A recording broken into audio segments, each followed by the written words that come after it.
बिस्मिल्लाहिर्रहमानिर्रहीम। जैसे जॉय की इंतहा एक्सटेसी होती है, मगर मेरी समझ में नहीं आता कि खुशी की इस इंतहा के बाद क्या है। इस तरह दर्द की भी तो कोई इंतहा होती होगी, जिसके बाद आप कुछ भी नहीं समझ सकते। मैं समझ नहीं सका। फर्ज करें आप एक बार में, बहुत तेज म्यूजिक बज रहा है, आप ड्रिंक कर रहे हैं, आपने कुछ ड्रग्स भी ली हुई हैं, आप नाच रहे हैं, डांस कर रहे हैं, फिर आहिस्ता आहिस्ता आप अपने होश हवास खो देते हैं। आप इस सुरूर में हैं, कहाँ हैं, क्यों हैं, क्या कर रहे हैं, आपको कुछ भी पता नहीं। लेकिन आपको ये ज़रूर पता है कि आप जो कुछ भी कर रहे हैं वो आपको अच्छा लग रहा है। मैं जब बाहर छुट्टियां गुजारने जाता हूँ तो अपने कज़न्स के साथ ऐसे बार में जाता हूँ। मेरा प्रॉब्लम ये है कि मैं इनकी तरह मदहोश नहीं होता। I never get wild with Joy. मुझे इन चीज़ों से इतनी खुशी नहीं मिल पाती जितनी बाकी लोगों को मिलती है, और यही चीज़ मुझे मायूस करती है। मैंने सोचा, अगर सुरूर की इंतहा पर नहीं पहुंच सकता तो शायद मैं दर्द की इंतहा पर पहुंच सकूं, लेकिन वो भी नहीं हो सका। वो खासा मायूस नजर आ रहा था। तुम इस तरह की चीजों में वक्त जाया क्यों करते हो? इतना शानदार एकेडमिक रिकॉर्ड है तुम्हारा।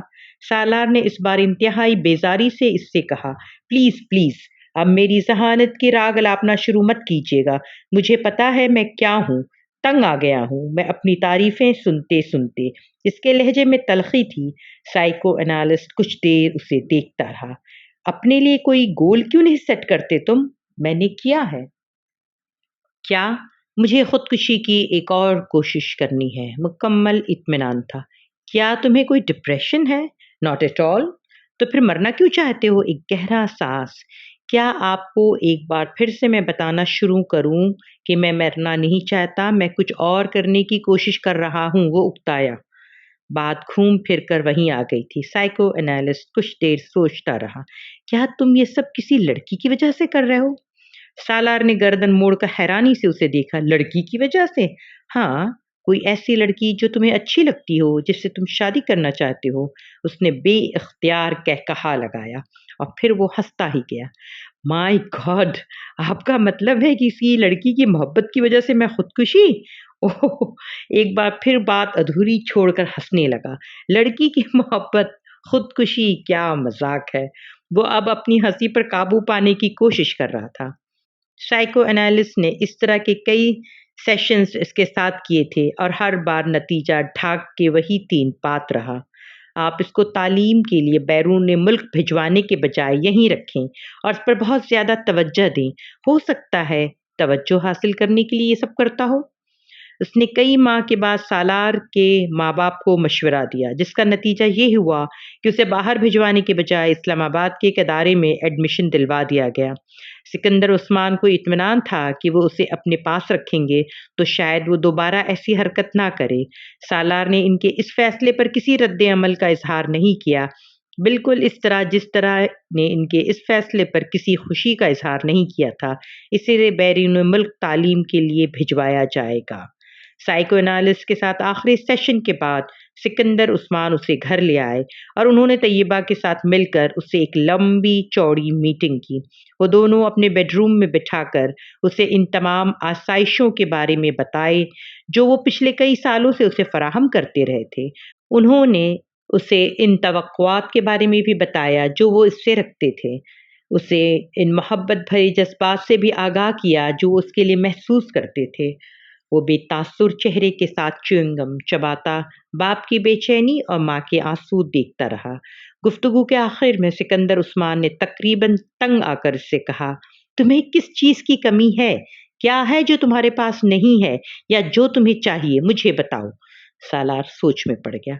Sports car. अगले ही लम्हे उसने कहा, ठीक है, मैं तुम्हें स्पोर्ट्स कार बाहर से मंगवा देता हूँ, मगर दोबारा ऐसी कोई हरकत मत करना जो तुमने की है, ओके? सिकंदर उस्मान को कुछ इत्मीनान हुआ। सालार ने सर हिला दिया। तैयबा सिकंदर ने टिश्यू से अपने आंसू साफ करते हुए जैसे सुकून का सांस लिया।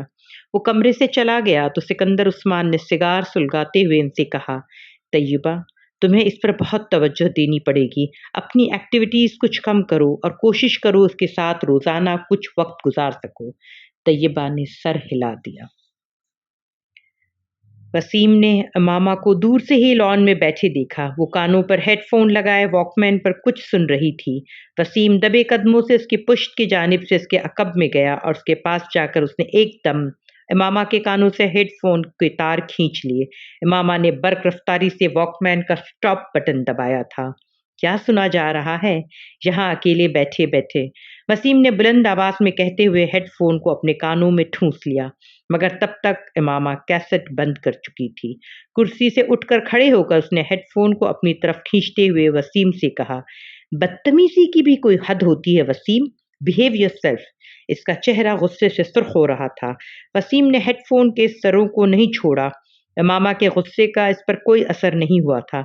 मैं सुनना चाहता हूँ तुम क्या सुन रही थी? इसमें बदतमीजी वाली क्या बात है? कैसेट को ऑन करो।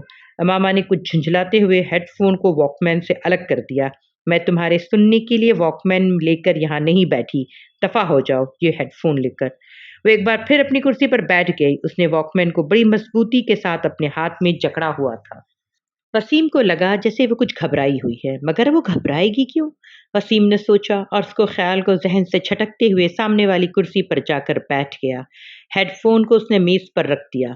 ये लो, अपना गुस्सा खत्म करो, वापस कर रहा हूँ, सुनो जो भी सुन रही हो। उसने बड़े सुलहजो अंदाज में अपने हाथ उठाते हुए कहा, नहीं, अब मुझे नहीं सुनना कुछ भी। तुम हेडफोन रखो अपने पास। इमामा ने हेडफोन की तरफ हाथ नहीं बढ़ाया। वैसे सुन क्या रही थी तुम? क्या सुना जा सकता है? इमामा ने उसी के अंदाज में कहा। गज़लें सुन रही होगी। वसीम ने ख्याल जाहिर किया। तुम्हें पता है वसीम, तुम में बहुत सारी आदतें बूढ़ी औरतों वाली हैं। मसलन मसलन की बाल की खाल उतारना और दूसरों की जासूसी करते फिरना और शर्मिंदा भी ना होना। और तुम्हें ये पता है कि तुम आहिस्ता आहिस्ता कितनी गर्ज होती जा रही हो? वसीम ने तुर्की ब तुर्की जवाब देते हुए कहा। इमामा ने उसकी बात का बुरा नहीं माना। अच्छा, तुम्हें पता चल गया कि मैं खुद गर्ज हूँ? इस बार उसने मुस्कुराते हुए कहा। हालांकि तुम जितने बेवकूफ़ हो, मैं ये सोच भी नहीं सकती थी कि ये नतीजा तुम अखज़ कर लोगे। तुम अगर मुझे शर्मिंदा करने की कोशिश कर रही हो तो मत करो, मैं शर्मिंदा नहीं हूँगा, वसीम ने ढिठाई का मुजाहरा करते हुए कहा। फिर भी ऐसे कामों की कोशिश तो हर एक पर फर्ज होती है। आज तुम्हारी जबान कुछ ज्यादा चल रही है। वसीम ने उसे गौर से देखते हुए कहा। हो सकता है, हो सकता है नहीं, ऐसा ही है। चलो अच्छा है, वो चुप शाह का रोजा तो तुमने तोड़ दिया, तुमने जो इस्लामाबाद आने पर तुम रख लेती हो। इमामा ने गौर से वसीम को देखा। कौन सा चुप शाह का रोजा? तुम जब से लाहौर गई हो खासी बदल गई हो। मुझ पर स्टडीज का बहुत बोझ है, सब पर होता है मामा, मगर कोई भी स्टडीज को इतना सर पर सवार नहीं करता। वसीम ने इसकी बात काटते हुए कहा। छोड़ो इस फजूल बहस को, बताओ तुम आजकल क्या कर रहे हो? ऐश? वो उसी तरह कुर्सी झलाता रहा। ये तो तुम पूरा साल ही करते हो। मैं आजकल की खास मसरूफियत का पूछ रही हूँ। आजकल तो बस दोस्तों के साथ फिर रहा हूँ। तुम्हें पता होना चाहिए कि पेपर्स के बाद मेरी मसरूफियत क्या होती है। सब कुछ भूलती जा रही हो तुम, वसीम ने अफसोस भरी नजरों से कहा। मैंने इस उम्मीद पे सवाल किया था, शायद इस साल तुम में कोई बेहतरी आ जाए, मगर नहीं, मैंने बेकार सवाल किया, इमामा ने उसके तबसरे के जवाब में कहा। तुम्हें पता होना चाहिए कि मैं तुमसे एक साल बड़ा हूँ, तुम नहीं, इसलिए अब अपनी मलामती तकरीर खत्म करो, वसीम ने कुछ जताते हुए कहा। ये साथ वालों के लड़के से ताल्लुकात का क्या हाल है? इमामा को अचानक याद आया। चूचू से बस कुछ अजीब सी ही ताल्लुकात है, वसीम ने कंधे उचकाते हुए कहा। बड़ा अजीब सा बंदा है, मूड अच्छा है तो दूसरों को सातवें आसमान पर बिठा देगा, मूड खराब है तो सीधा गटर में पहुंचा देगा। तुम्हारे ज्यादातर दोस्त इसी तरह के हैं, इमामा ने मुस्कुराते हुए कहा। कुंद हम जिन्स बाहम जिन्स परवास नहीं, खैर ऐसी कोई बात नहीं है, कम से कम मेरी आदतें और हरकतें चूचू जैसी तो नहीं है। वो तो बाहर जाने वाला था ना? इमामा को अचानक याद आया। हाँ जाना तो था, मगर पता नहीं, मेरा ख्याल है इसके पेरेंट्स नहीं भिजवा रहे। हुलिया बड़ा अजीब सा होता है इसका। बास दफा तो मुझे लगता है हिप्पियों के किसी कबीले से किसी ना किसी तरह से उसका ताल्लुक होगा या आइंदा हो जाएगा। तुमने देखा है उसे? कल ही मैं बाहर से आ रही थी तो देखा था, वो भी इस वक्त बाहर निकल रहा था, कोई लड़की भी थी साथ। लड़की? जीन्स वगैरह पहनी हुई थी इसने, वसीम ने अचानक दिलचस्पी लेते हुए कहा। हाँ, मशरूम कट बालों वाली फेयर सी। उर्सा, वसीम चुटकी बजाते हुए मुस्कुराया। इसकी गर्लफ्रेंड है। पिछली दफा तो तुम किसी और का नाम ले रहे थे। मामा ने उसे घूरा। पिछली दफा कब? वसीम सोच में पड़ गया। 7-8 माह पहले शायद तुमने उसकी गर्लफ्रेंड की बात की थी। हाँ, तब शिवा थी। अब पता नहीं वो कहाँ है। इस बार तो गाड़ी के पिछले शीशे पर इसने अपने मोबाइल नंबर भी पेंट करवाया है। मामा ने एक मोबाइल नंबर दोहराते हुए हंसी। तुम्हें याद है? वसीम भी हंसा। मैंने जिंदगी में पहली बार इतना बड़ा मोबाइल नंबर कहीं लिखा देखा था, वो भी एक गाड़ी के शीशे पर, इसके नाम के साथ। याद तो होना ही था। मामा फिर हंसी। मैं तो खुद सोच रहा हूँ कि अपनी गाड़ी के शीशे पर मोबाइल नंबर लिखवाने का। वसीम ने बालों में हाथ फेरते हुए कहा। कौन से मोबाइल का? वो जो तुमने अभी खरीदा भी नहीं? मामा ने वसीम का मजाक उड़ाया। मैं खरीद रहा हूँ इस्मा। बाबा के जूते खाने के लिए तैयार रहना। अगर तुमने मोबाइल के नंबर को गाड़ी के शीशे पर लिखवाया तो सबसे पहला फोन इन्हीं का आएगा। बस इसलिए हर बार मैं रुक जाता हूँ। वसीम ने एक ठंडी सांस भरते हुए कहा। ये तुम्हारे लिए अच्छा है। बाबा से हड्डियां तोड़वाने से बेहतर है कि बंदा अपने जज्बात पर कुछ काबू रखे। और तुम्हारे लिए तो खतरात वैसे भी ज्यादा हैं। समिया को पता चला अगर इस किस्म किसी मोबाइल फोन का, तो वसीम ने इसकी बात काट दी। तो क्या करेगी वो? मैं उससे डरता नहीं हूँ। मैं जानती हूँ तुम उससे नहीं डरते, मगर 6 भाइयों की वो इकलौती बहन है। मंगनी करने से पहले तुम्हें तमाम नफा नुकसान पर गौर कर लेना चाहिए था, जिनका सामना तुम्हें किसी ऐसी वैसी हरकत के बाद हो सकता है। इमामा ने एक बार फिर उसके मंगेतर का हवाला देते हुए उसका मजाक उड़ाया। अब क्या किया जा सकता है? बस मेरे मुकद्दर में ये था सब कुछ। वसीम ने एक मसनूई आह भरते हुए कहा। मुझे कभी भी मोबाइल फ़ोन नहीं खरीदना चाहिए, क्योंकि ये मेरे किसी काम नहीं आ सकेगा। कम से कम जहाँ तक गर्लफ्रेंड्स की तलाश का सवाल है। वो एक बार फिर कुर्सी को हिलाने लगा। देर से ही सही, मगर बात तुम्हारी समझ में आ ही गई। मामा ने हाथ बढ़ाकर मेज से हेडफोन उठाते हुए कहा। वैसे तुम सुन क्या रही थी? वसीम को उसे हेडफोन उठाते देखकर फिर याद आया। वैसे ही कुछ खास नहीं था। मामा ने उठते हुए जैसे उसे टाला। आप लाहौर जा रहे हैं तो वापसी पर इमामा के हॉस्टल चले जाएं। ये कुछ कपड़े हैं, इसके दर्जी से लेकर आई हूँ, आप उसे दे आएं। सलमा ने हाशिम से कहा। भाई मैं बड़ा मसरूफ होऊंगा लाहौर में, कहाँ आता जाता फिरूंगा इसके हॉस्टल। हाशिम को कदरे तामुल हुआ। आप ड्राइवर को साथ लेकर जा रहे हैं, खुद नहीं जा सकते तो उसे भेज दीजिएगा, वो दे आएगा ये पैकेट। सीजन खत्म हो रहा है, फिर ये कपड़े उसी तरह पड़े रहेंगे, इसका तो पता नहीं अब कब आए। सलमा ने लंबी चौड़ी वजाहत की। अच्छा ठीक है, मैं ले जाता हूँ। फुर्सत मिली तो खुद दे आऊंगा, वरना ड्राइवर के हाथ भिजवा दूंगा। हाशिम रजामंद हो गए। लाहौर में उन्होंने खासा मसरूफ दिन गुजारा। शाम 5 बजे के करीब उन्हें कुछ फुर्सत मिली और तब उन्हें इस पैकेट का भी ख्याल आ गया। ड्राइवर को पैकेट ले जाने के कहने के बजाय वो खुद मामा के हॉस्टल चले आए। उसके एडमिशन के बाद आज पहली बार वो वहाँ आए थे। गेट कीपर के हाथ उन्होंने मामा के लिए पैगाम भिजवाया और खुद इंतजार करने लगे। इनका ख्याल था कि वो जल्द ही आ जाएगी, मगर ऐसा ना हुआ। 10 मिनट, 15 मिनट, 20 मिनट। अब वो कुछ बेजार होने लगे। इससे पहले कि वो अंदर दोबारा पैगाम भिजवाते, इन्हें गेट कीपर एक लड़की के साथ आता दिखाई दिया। कुछ करीब आने पर उन्होंने इस लड़की को पहचान लिया। वो जवेरिया थी, इमामा की बचपन की दोस्त, और उसका ताल्लुक भी इस्लामाबाद ही से था। अस्सलाम वालेकुम अंकल, जवेरिया ने पास आकर कहा। वालेकुम अस्सलाम बेटा, कैसी हो तुम? मैं ठीक हूँ। मैं ये मामा के कुछ कपड़े देने आया था। लाहौर आ रहा था तो उसकी अम्मी ने ये पैकेट दिया था। अब मुझे यहाँ बैठे घंटा हो गया है, मगर उन्होंने उसे नहीं बुलाया। हाशिम के लहजे में शिकवा था। अंकल, इमामा मार्केट गई है कुछ दोस्तों के साथ, आप ये पैकेट मुझे दे दें, मैं खुद उसे दे दूंगी। ठीक है, तुम रख लो। हाशिम ने वो पैकेट जवेरिया की तरफ बढ़ा दिया। रस्मी अलैक सलैक के बाद वो वापस मुड़ गए। जवेरिया भी पैकेट पकड़कर हॉस्टल की तरफ चली गई, मगर अब उसके चेहरे पर मौजूद मुस्कुराहट गायब हो चुकी थी। कोई भी इस वक्त उसके चेहरे पर परेशानी को वाज़ेह तौर पर भांप सकता था। हॉस्टल के अंदर आते ही वार्डन से इसका सामना हो गया, जो सामने ही खड़ी थी। जवेरिया के चेहरे पर एक बार फिर मुस्कुराहट आ गई। बात हुई तुम्हारी उसके वालिद से? वार्डन ने उसे देखते ही उसकी तरफ बढ़ते हुए कहा। जी बात हुई, परेशानी वाला कोई मसला नहीं। वो इस्लामाबाद में अपने घर पर ही है। इसके वालिद ये पैकेट ले आए थे। मेरे घर वालों ने मेरे कुछ कपड़े भिजवाए हैं। अंकल लाहौर आ रहे थे तो मामा ने कहा कि वो ले जाएं। अंकल ने गलती से यहाँ आखिर में मेरा नाम लेने के बजाय मामा का नाम ले दिया। जवेरिया ने एक ही सांस में कई झूठ रवानी से बोले। वार्डन ने सुकून का सांस लिया। खुदा का शुक्र है, वरना मैं तो परेशान हो गई थी। मुझे तो वीकेंड पर घर जाने का कहकर गई थी, तो फिर वो है कहाँ? وارڈن نے مڑتے ہوئے کہا۔ جویریہ پیکٹ پکڑے اپنے کمرے کی طرف چلی آئی۔ رابعہ اسے دیکھتے ہی تیر کی طرح اس کی طرف آئی۔ کیا ہوا؟ اسلام آباد میں ہے؟ وہی ہے؟ کیا ہے؟ نہیں، جویریہ نے مایوسی سے سر ہلایا۔ مائی گاڈ! رابعہ بے یقینی سے اپنے دونوں ہاتھ کرسی پر رکھے۔ پھر کہاں گئی؟ مجھے کیا پتا، مجھے تو اس نے یہی کہا تھا کہ میں گھر جا رہی ہوں، مگر وہ گھر نہیں گئی۔ آخر وہ گئی کہاں؟ ماما تو ایسی نہیں ہے، جویریہ نے پیکٹ بستر پر پھینکتے ہوئے کہا۔ وارڈن سے کیا کہا تم نے؟ رابعہ نے تشویش بھرے انداز میں پوچھا۔ کیا کہا؟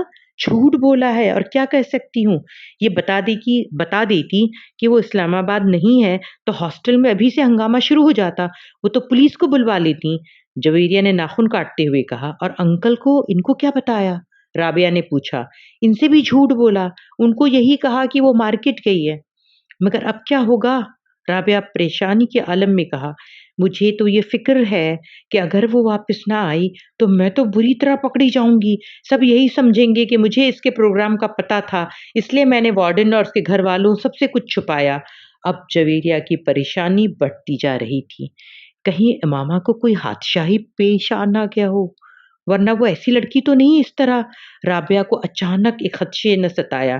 مگر اب ہم کیا کریں؟ ہم تو کسی اس سارے معاملے کو ڈسکس بھی نہیں کر سکتے، جویریہ نے ناخن کترتے ہوئے کہا۔ زینب سے بات کریں، رابعہ نے کہا۔ فار گاڈ سیک رابعہ، کبھی تو عقل سے کام لیا کرو، جویریہ نے جھنجھلا کر کہا۔ تو پھر انتظار کرتے ہیں، ہو سکتا ہے وہ آج رات یا کل تک آ جائے۔ اگر آ گئی تو پھر کوئی مسئلہ نہیں رہے گا، اور اگر نہ آئی تو پھر ہم وارڈن کو سب کچھ سچ سچ بتا دیں گے۔ رابعہ نے سنجیدگی سے سارے معاملے پر غور کرتے ہوئے طے کیا۔ جویریہ نے اسے دیکھا مگر اس کے مشورے پر کچھ کہا نہیں۔ پریشانی اس کے چہرے سے چھلک رہی تھی۔ جویریہ اور رابعہ رات بھر سو نہیں سکی۔ وہ مکمل طور پر خوف کی گرفت میں تھی۔ اگر وہ نہ آئی تو کیا ہوگا؟ یہ سوال ان کے سامنے بار بار بھیانک شکلیں بدل بدل کر آ رہا تھا۔ انہیں اپنا کیریئر ڈوبتا ہوا نظر آ رہا تھا۔ انہیں اندازہ تھا کہ ان کے گھر والے ایسے معاملے پر کیسا رد عمل ظاہر کریں گے۔ وہ انہیں بری طرح ملامت کرتے، انہیں امامہ کے والد کو سب کچھ صاف صاف نہ بنانے پر تنقید کا نشانہ بناتے، اور پھر وارڈن سے سارے معاملے کو چھپانے پر اور بھی ناراض ہوتے۔ انہیں اندازہ نہیں تھا کہ حقیقت سامنے آنے پر خود ہاشم مبین اور ان کی فیملی کا کیا رد عمل ہوگا۔ وہ اس سامرے معاملے میں ان دونوں کے رول کو کس طرح دیکھیں گے، ہاسٹل میں لڑکیاں ان کے بارے میں کس طرح کی باتیں کریں گی، اور پھر اگر یہ سارا معاملہ پولیس کیس بن گیا تو پولیس سے ان کی پردہ پوشی کو کیا سمجھے گی۔ وہ اندازہ کر سکتی تھی، وہ اس لیے بار بار ان کے رونگٹے کھڑے ہو رہے تھے۔ مگر سوال تو یہ پیدا ہوتا تھا کہ وہ گئی کہاں؟ وہ دونوں اس کے پچھلے رویوں کا تجزیہ کرنے کی کوشش کر رہی تھیں۔ کس طرح پچھلے 1 سال سے وہ بالکل بدل گئی تھی۔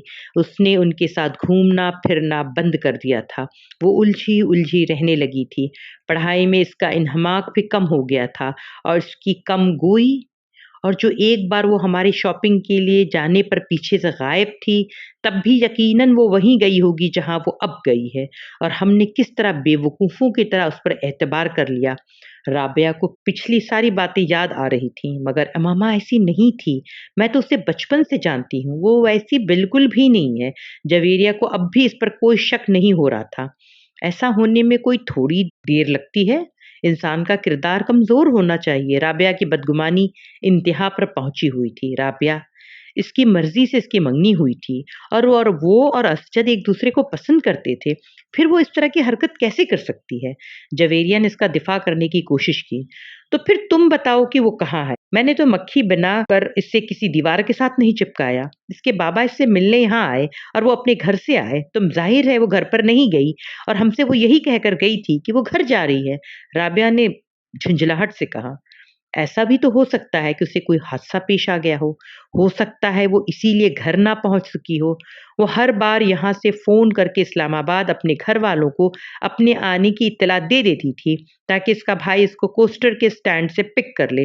اگر اس بار بھی اس نے اطلاع دی تو پھر اس کے وہاں نہ پہنچنے پر وہ لوگ اطمینان سے وہاں نہ بیٹھے ہوتے، وہ یہاں ہاسٹل میں فون کرتے، اور اس کے والد کے انداز سے تو ایسا محسوس ہوا جیسے اس کا ویکنڈ پر اسلام آباد کا کوئی پروگرام ہی نہیں تھا۔ رابعہ اس کے قیاس کو مکمل طور پر رد کرتے ہوئے کہا۔ हाँ, वो कभी भी 1 माह में 2 बार इस्लामाबाद नहीं जाती थी, मगर इस बार तो वो दूसरे ही हफ्ते इस्लामाबाद जा रही थी और उसने वार्डन से ख़ास तौर पर ये कहकर इजाज़त ली कि कोई न कोई बात ज़रूर है, कहीं न कहीं कुछ न कुछ ज़रूर गलत है। जवेरिया को फिर से खदशात सताने लगे।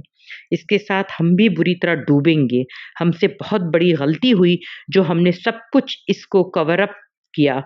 हमें साफ-साफ बात करनी चाहिए थी उसके वालिद से कि वो यहाँ नहीं है। फिर वो जो चाहे करते, इनका मसला होता, कम से कम हम तो इस तरह ना फँसते, जिस तरह अब फँस गए हैं। राबिया मुसलसल बड़बड़ा रही थी। खैर अब क्या हो सकता है, सुबह तक इंतज़ार करते हैं। अगर वो कल भी नहीं आई, तो फिर वार्डन को सब कुछ बता देंगे, जवेरिया ने कमरे के चक्कर लगाते हुए कहा। वो रात इन दोनों ने इसी तरह बातें करते, जागते हुए गुज़ारी। अगले दिन वो दोनों ही कॉलेज नहीं गईं। इस हालत में कॉलेज जाने का कोई फ़ायदा भी नहीं होता। मामा वीकेंड पर हफ्ते को वापसी पर 9 बजे के करीब आ जाया करती थी, मगर इस दिन वो नहीं आई। उनके आसाब जवाब देने लगे। 2:30 बजे के करीब वो फ़क्र-रंगत और काँपते हाथों के साथ अपने कमरे से वार्डन के कमरे में जाने के लिए निकल आईं। उनके ज़हन में वो जुमले गर्दिश कर रहे थे, जो उन्हें वार्डन से कहने थे। वो वार्डन के कमरे से अभी कुछ ही दूर थीं जब उन्होंने इमामा को बड़े इत्मीनान के साथ अंदर आते देखा। इसका बैग उसके कंधे पर था और फ़ोल्डर हाथों में। वो यकीनन सीधी कॉलेज से आ रही थी। जवेरिया और राबिया को यूँ लगा जैसे इनके पैरों के नीचे से निकलती हुई ज़मीन एकदम थम गई हो। इनकी रुकी हुई सांस एक बार फिर चलने लगी थी। कल के अखबारात में मुतवक्का वो हेडलाइंस जो भूत बनकर इनके इर्द-गिर्द नाच रही थीं, एकदम गायब हो गईं। इनकी जगह उस गुस्से ने ले ली जो उन्हें इमामा की शक्ल में देख कर आया था। वो उन्हें देख चुकी थी, अब इनकी तरफ बढ़ रही थी। इसके चेहरे पर बड़ी खुशगवार सी मुस्कुराहट थी। "तुम दोनों आज कॉलेज क्यों नहीं आईं?" सलाम दुआ के बाद उसने पूछा। "तुम्हारी मुसीबतों से छुटकारा मिलेगा तो हम कहीं आने-जाने का सोच सकेंगे," राबिया ने तुंद व तेज़ लहजे में इससे कहा। इमामा के चेहरे की मुस्कुराहट गायब हो गई। "क्या हुआ राबिया, इस तरह गुस्सा क्यों कर रही हो?" इमामा ने कदरे तशवीश से पूछा। "तुम ज़रा अंदर कमरे में आओ, फिर तुम्हें बताती हूँ कि मैं गुस्से में क्यों हूँ।" राबिया ने इसे बाजू से पकड़ लिया और तकरीबन खींचते हुए कमरे में ले आए। जवेरिया कुछ कहे बगैर इन दोनों के पीछे आ गई। अमामा हक्का बक्का थी और राबिया और जवेरिया के रवैये को समझ नहीं पा रही थी। कमरे में दाखिल होते ही राबिया ने दरवाज़ा बंद कर लिया। "कहाँ से आ रही हो तुम?" राबिया ने मुड़कर इंतहाई तल्ख और दुरुस्त लहजे में इससे पूछा। "इस्लामाबाद से, और कहाँ से?" अमामा ने अपना बैग नीचे ज़मीन पर रख दिया। उसके जवाब ने राबिया को कुछ और मुश्तैल कर दिया। "शर्म करो इमामा, शर्म! इस तरह तो हमें धोखा देकर, हमारी आँखों में धूल झोंक कर आखिर तुम क्या साबित करना चाहती हो? ये कि हम डफ़र हैं, इडियट हैं, पागल हैं? भाई हम हैं, हम मानते हैं। ना होते तो यूँ हम तुम पर अंधा एतबार ना किया होता, तुमसे इतना बड़ा धोखा ना खाया होता," राबिया ने कहा।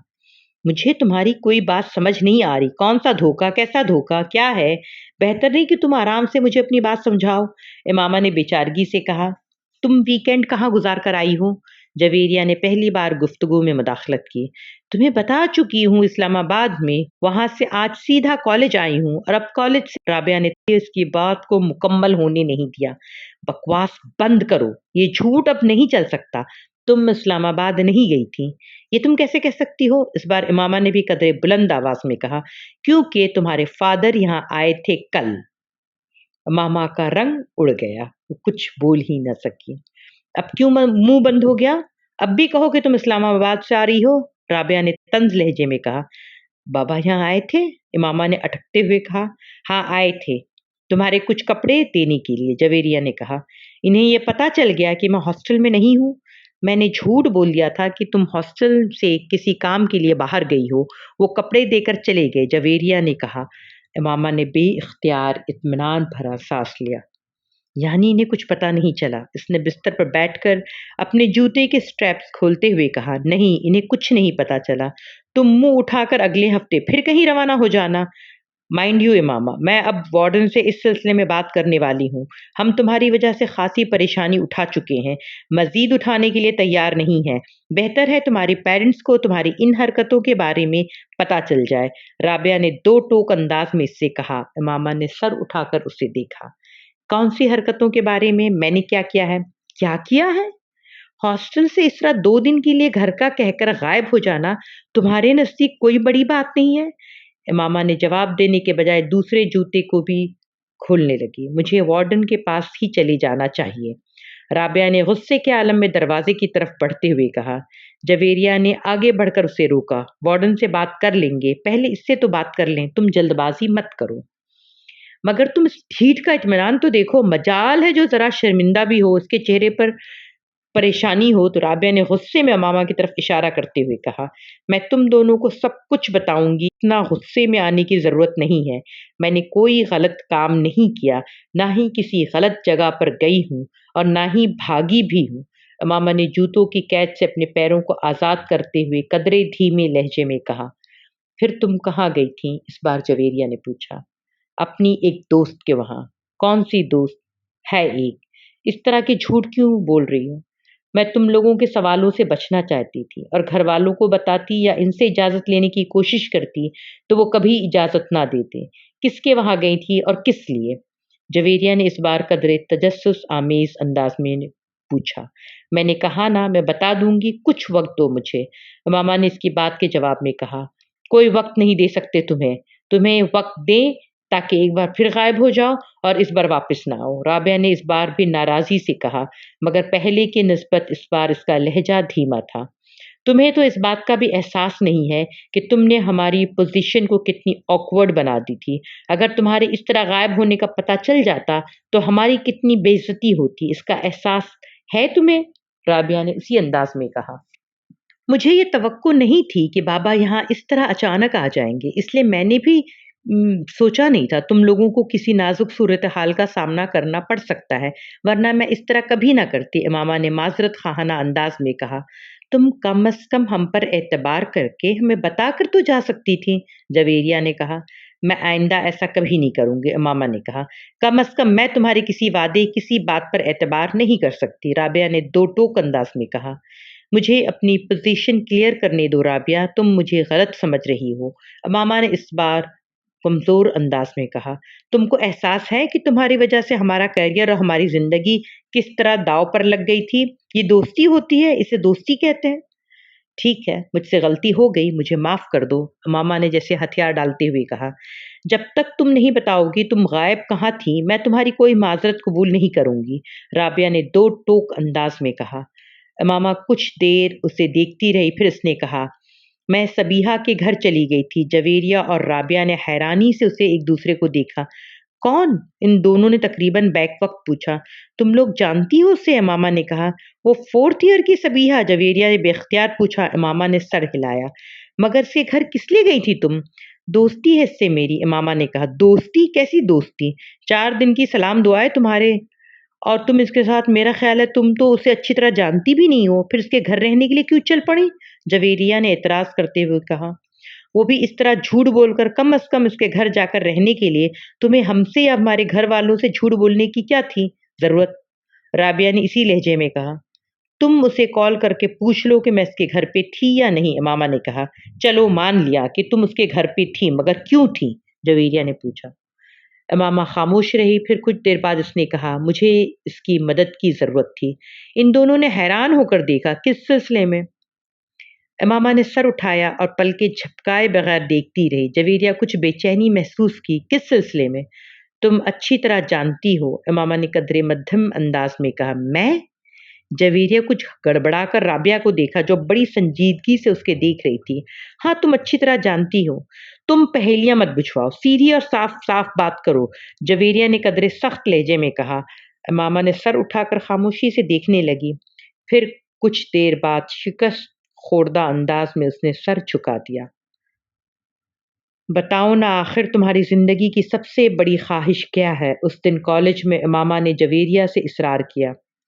جویریہ کچھ دیر اس کا چہرہ دیکھتی رہی۔ میری خواہش ہے کہ تم مسلمان ہو جاؤ، मामा को जैसे एक करंट सा लगा। उसने शौक और बेयकीनी के आलम में जवेरिया को देखा।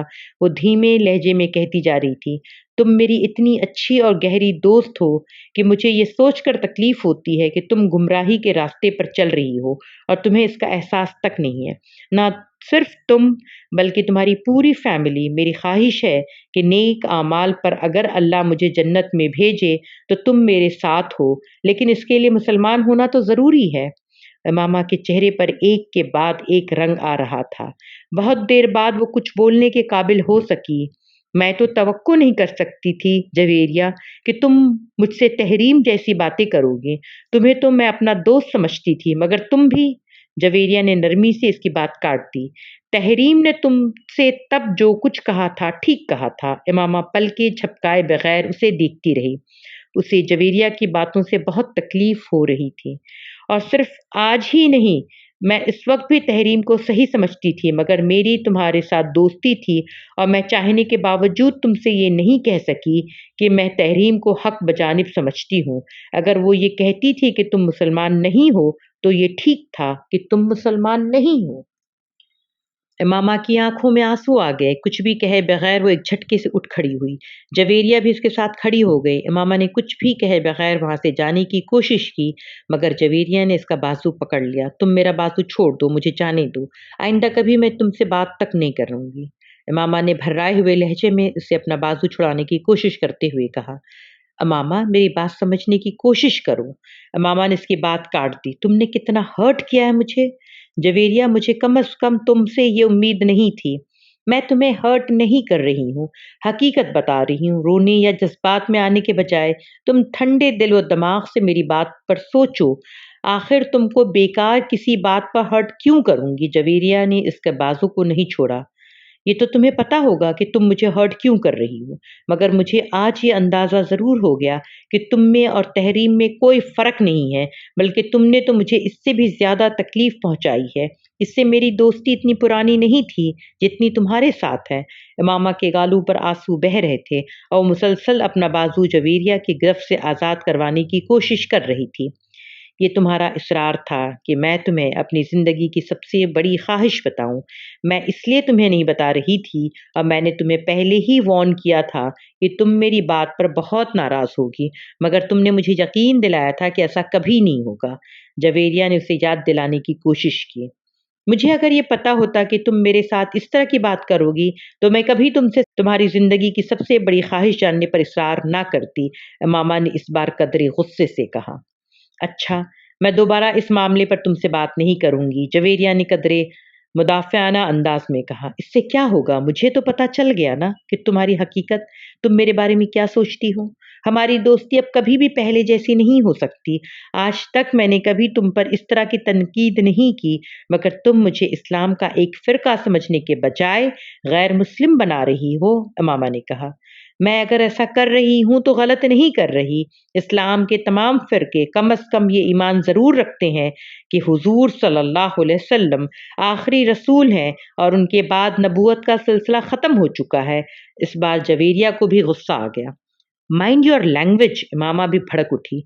मैं तुम्हें हकीकत बता रही हूँ इमामा, और मैं ही नहीं, ये बात सब लोग जानते हैं कि तुम्हारी फैमिली ने रुपए के लिए और स्टेटस के लिए मजहब बदला है। मामा, मेरी बातों पर इतना नाराज होने की जरूरत नहीं है। ठंडे दिल व दिमाग से मामा ने जवेरिया की बात काट दी। मुझे जरूरत नहीं तुम्हारी किसी भी बात पर ठंडे दिल व दिमाग से गौर करने की। मैं जानती हूँ हकीकत क्या है और क्या नहीं है। तुम नहीं जानती और यही अफसोसनाक बात है, जवेरिया ने कहा। इमामा ने जवाब में कुछ कहने के बजाय इस बार बहुत जोर के झटके से अपना बाजू छुड़ाया और तेज कदमों के साथ वहां से चल पड़ी। इस बार जवेरिया ने इसके पीछे जाने की कोशिश नहीं की। वो कुछ अफसोस और परेशानी से इसे दूर जाते देखती रही। इमामा इस तरह नाराज नहीं होती थी जिस तरह आज हो गई थी, और यही बात जवेरिया को परेशान कर रही थी। जज़ाकल्लाहु खैर, शुक्रन।